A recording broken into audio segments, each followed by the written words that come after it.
Hello, my name is Michelle Vasquez, and this is my bike detection presentation. The problem I am trying to solve with this model is to detect smaller bicycles and bicycles that are at a distance, as well as including bicycles that are at a different point of view instead of just being like side to side next to a car. So different perspectives would be like above, such as if you're in a truck, that's how you would see the bike. But biking is becoming very popular, especially in major cities like Denver. And as they get more bikers, they need to share roads with cars, but that can lead to accidents. Between 2015 and 2019, there was a 234% increase in bike and car accidents on campus alone. And I actually know so many people that have actually been in these types of accidents. It's quite common, and I feel like a lot of people don't really talk about it because they didn't really get that injured, but it could be really preventable if the car detected it first. A major challenge that object detection models have with bicycles is the distance from the car. Nowadays, bikes can be as fast as a slow-moving car, so it is important to see them coming. They can be hard to detect when they are far away. Another is the angle or perspective from the car. They can be right next to you or parallel to you or in a different manner. And most models are not well trained on small bikes as well. The variety of shape and sizes of the bicycles calls for better object detection models.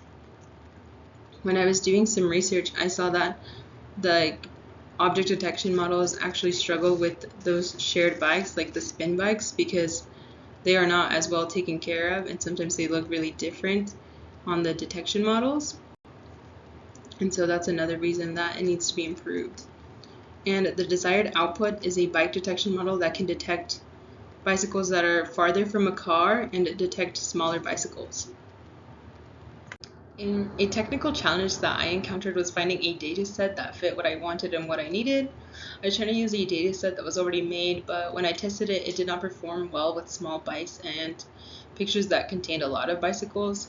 So I decided to make my own data set that was filled with children's bicycles and bicycles that were far away, as well as bicycles that were pictured in a different angle. Since I was going to use a pre-trained faster RCNN model with Coco, I didn't need a large dataset to train the bikes. I made two classes, one for the bike and the other for the rider. And at first, I did not have enough data, so when I went to go train it and to use it for detection, it actually would confuse the two objects and it would switch the labels. And then I doubled the size of the data set to fix that problem, but then I encountered a problem that when I went to go test, there was just not enough videos that I could find that included children riding their bikes. And so I ended up using Instagram Reel, like an Instagram Reel that included like these influencers that were riding their bikes with their kids. That way it was easier to test to see if it was actually detecting smaller bikes. And then I also changed the model that I was using because it was taking too long to do the real-time detecting, and so the bikes would pass and then it wouldn't actually track them until like way later, and then it would just crash. So I ended up switching to a YOLO V5 model. Some related work. There was a study done at Carnegie Mellon, and it was a computer vision model to track bicycles instead of just detecting them. That way they couldn't hide in a car's blind spot, and they wouldn't surprise the driver pulling up next to them. There was also another study for occluded and small targets, which related to me trying to detect the smaller bikes. And they used YOLO for faster detection, and they used complete intersection over union loss function, and that was helping them so that it wouldn't get rid of the occluded items. I used a YOLO V5 model to detect, and then I used a faster RCNN model to increase the accuracy and make the anchor points closer to the actual object.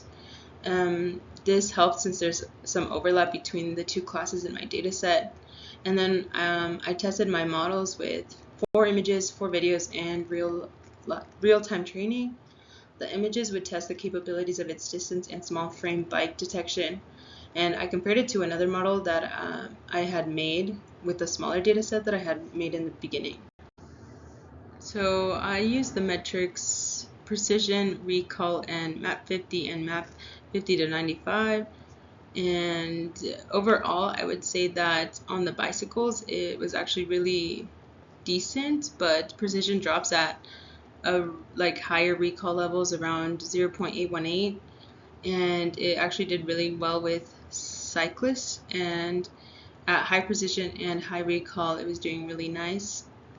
And overall I would say it's pretty strong with all the classes, but there's improvement that can be made in the bicycles. So the broader impact of my project, I hope that my work helps drivers and cyclists think about their safety while they're sharing the road, and I hope it helps increase detection and acknowledgement of smaller bicycles on the road. And my motivation for this project is from personal experience with bike and car accidents, and I hope engineers try to solve problems that they have experienced before, even if it's little changes like this.